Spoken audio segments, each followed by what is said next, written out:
All good. Well, Mitch, that's 2 wins so far this season, 4 for Jaguar. I mean, they've won half of the races so far this season, which is a nice statistic. How are you feeling after that victory today? I'm feeling good. We had a clear strategy from kind of after FP3 with what we wanted to do with qualifying, the tyres, the approach in the race, because I was kind of guaranteed to start towards the back. And just it kind of all went the way I was expecting or hoping for.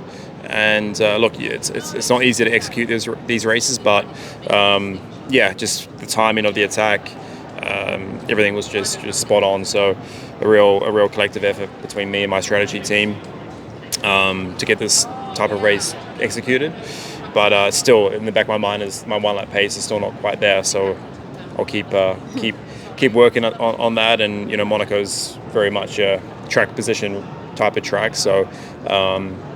Hopefully we can find something between now and then. Yeah, I have to say I felt quite smug because you were my prediction for the race win today. From 17th. Yeah, nice. Exactly. I have faith Bold, in you, Mitch Evans. bold. Yeah. But I know with the strategy you had in qualifying, saving those tyres and the fact that you're, a master at these kind of strategic races, I had full faith. Thanks. I'm glad I didn't let you down. And obviously next up we've got Monaco, a race that you love. You've had some great success at. You must be buzzing to get back there. Yeah, my favourite event. It's my de facto home race, so I can stay in my own bed. But love the event, love the track. Won there in the past, obviously. Normally a good track for me in qualifying, so hopefully we can bring back that 1 lap pace. Most important question of all: are you bringing the dog? I'm going to bring her. I'm going to bring her, but probably on Thursday, not over the race weekend. But let's see. Yeah, thank you very much. Congrats, Mitch. Thank you.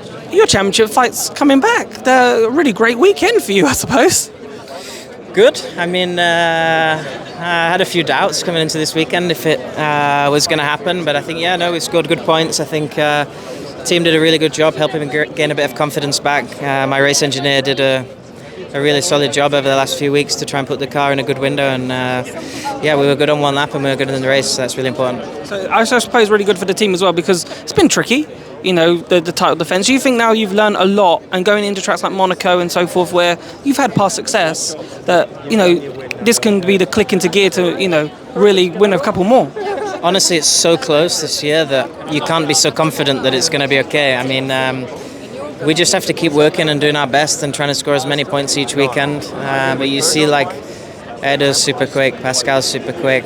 We need a little bit more pace over 1 lap, and then the circuits come that we struggled at last year. So we need to also keep our feet on the ground and really make sure that we're in a good place. Just maximise as much as possible. Exactly. All right, best of luck for Monaco. See you there.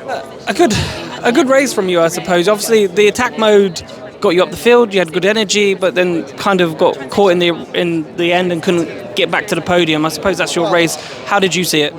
No, honestly, very good race. Like as you could see, there were different strategy this morning in qualifying. I was not on new tire. I've tried to do as less lap as possible this morning in quali, but I was not saving, I would say, the tires.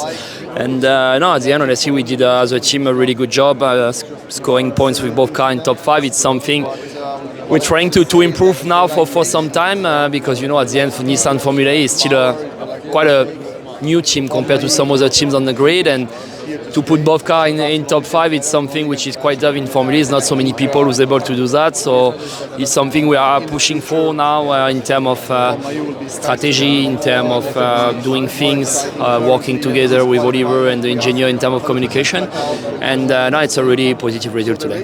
Best of luck for Monaco. Thank you very much. Overall, a positive weekend, I think, for you and the team. Obviously, you picked up some points. There was some strong pace. I think a lot to build on going for the rest of the races. Yes and no. I think ultimately I wasn't quite quick enough this weekend in qualifying, even in comparison to my teammate. I lacked a bit of performance. It's obviously super close here, but it's just a bit of performance from my side. The racing, I was happy with how both races went. Just yesterday, I think we maximised everything. We did a good race. Strategy was decent. Pit boost was okay. And then today we just weren't quite quick enough in the race. A few balance issues in the car, which made life a lot more difficult than what it was yesterday. So it's okay. 19 points. Well, most weekends you take that, but I just feel like in these type of races we're a little bit better than 6th and 5th. But we'll move forward into Monaco. It's not far away now, so we just go straight into that. What do you think is the main sort of learning? Because obviously Monaco can be type of like a pack race, but there's not much room to overtake sometimes in Monaco. Yeah, Monaco is going to be a lot more about track position. Qualifying is going to be important. Generally, I've performed there in qualifying over the years, so I'm feeling good that I can try and deliver a good result again. But yeah, nevertheless, we've just focus on ourselves, try and do a good job in the whole weekend, and hopefully it's nice and dry. A really positive weekend in terms of obviously qualifying. Obviously picked up some points today as well. Just sum up your weekend for me. Yeah, I mean, tricky weekend. All in all, I think qualifying pace has been really good, especially in two-wheel drive, in the quali groups. Four-wheel drive in the duos, not so much. Something that we didn't really understand, but something to actually dig in deep and see what's going on there. But after that, you know, as the whole year, efficiency and racing has not been the strong part of my career, and I think I just needed to learn a bit more. I think this race we managed to actually put something together, and considering how difficult and how the situation and how the people around me finished, I think we need to be happy because there was not much more I could have done. What do you think it is in terms of the race that you could do to slightly, you know, get that extra 1 or 2% to just help you essentially? Many things. It's honestly such a complicated series, and there's so many things, little things that you do to actually, you know, gain 0.25% in the race. If you do, it's quite a lot. So yeah, something that I need to understand. There's a few things that I need to improve, but honestly, just being a bit more aggressive at some points, and just managing to be more at the front. Best of luck for Monaco. Thank you. How are we? Not too bad, you? Yeah, no, all is well. I'm struggling to understand DS at this precise moment because both you and Gunther sometimes are so quick and can get it right in qualifying, but then the race it disappears. Like, how do you put your finger on today's race? I think you summed it up well. The team put together a great setup, a great qualifying car, put the tyres in the window every time, and we've been able to fight for pole almost every week. Then it comes to the race, and all of the positive pace just disappears, and we struggle to look after our tyres, we struggle with efficiency, we struggle massively in the races, and obviously if we knew why we wouldn't be struggling so much, but it's a massive question mark and a bit of a pain at the minute. What do you put that down to? Is it just missing bits everywhere, or is it one specific issue? I don't know. We really don't know. I mean, obviously Phil's not a stupid guy. He knows what he's doing. We've tried multiple things this year with no real effect on our race pace, so we'll keep digging. We'll definitely keep digging. I think Monaco and tracks like Monaco, Tokyo, if we qualify well, should be easier to hang on. Obviously, just drive in the middle of the road and get away with it. But for Shanghai, the bigger tracks, we definitely need to work on the race pace. Thank you very much, Taylor. Best of luck. Obviously, I know it's not the weekend that you wanted. I know things didn't go. Obviously, today you tried a different strategy. Obviously, from the back, it didn't quite work out how you wanted. Just run me through why it didn't go that way. Well, you say the weekend, the whole year, the year's to be honest, in terms of like trying to finish where I think I'm capable of finishing in this car in this championship, forget it. We're halfway through the season, and I've been hit off a couple of times, got some wrong strategy calls from the team side. You know, that's a team thing, obviously, with me included. And then this weekend, electrical fault yesterday, running in the top 3. And today, the only saving grace is I had to push the team to not qualify and do that strategy, starting at the back. They'd sort of run the simulations before and they thought it could work. But I got here this morning a little bit late, if I'm honest, and I said, why don't we just not qualify? Let's just do it. Everyone who's won this race in the past couple of years has started near the back or at the back. So, yeah, I think I'm glad that I made that call and pushed the team to do that, because the people that also did it finished first and second. We just don't have the car when the tyres get hot. Like when the tyres get hot, our car is horrific. Like there's no other way to describe it. It's horrific. Yeah.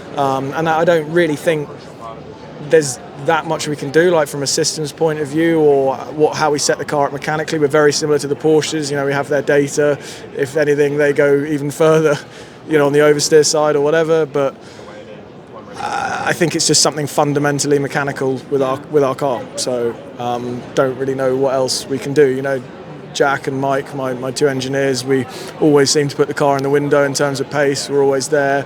Systems we seem to get on top of very quickly through every weekend. One lap pace is always there, but when the tyres get hot, and obviously this is one of the worst for it, we'll go doing exactly what they were doing, trying to follow them, and they just have more pace, like when the tyres get hot. So it's that simple. Very, very disappointing. I mean, if I was in a Jag or a Nissan, I'm sure I would have been in the top 4 with them. So, very, very disappointing. Let's try and put a positive spin on it, because obviously there's still 8 races going. I know today was quite hot. I think when we go to places like Tokyo, that also might be quite hot. But there are places, even Monaco in a couple of weeks' time, the tyres, we might have a mid-20s, for example, not 30s as we've had today, which might then suit your car a bit better. And you have to remember, last season you were amazing at Monaco, so surely there's something that you can look at that and go, right, on a positive note, it's Monaco next. If the weather's kind of the same, maybe we can do the same again. Absolutely. I'm sure we won't run into these issues as much in Monaco. Pace will always be good there. Proper driver's track. We know this car very well. Like I say, with systems, I'm sure we'll be there or thereabouts on pace. I have every faith in that. The races should hopefully be a bit better. Obviously, a bit harder to overtake there as well. So hopefully score some good points there. But being brutally honest, I'm pretty fed up of just being in a package that I can't win in. Don't have too many years left in my prime, and I know a lot of people seem to think that I'm a risk. I'm out of contract this year, but I want to be somewhere where I can prove my potential now, and I'm willing to do whatever it takes to do that. To whether I have to go mute, and not post on social media, don't care. I want to turn up to this track and know that I can win every time I turn up. So, and to me, there's no one on this grid who I'm not as good as. So, I just hope someone will give me a chance. Hang in there, Dan.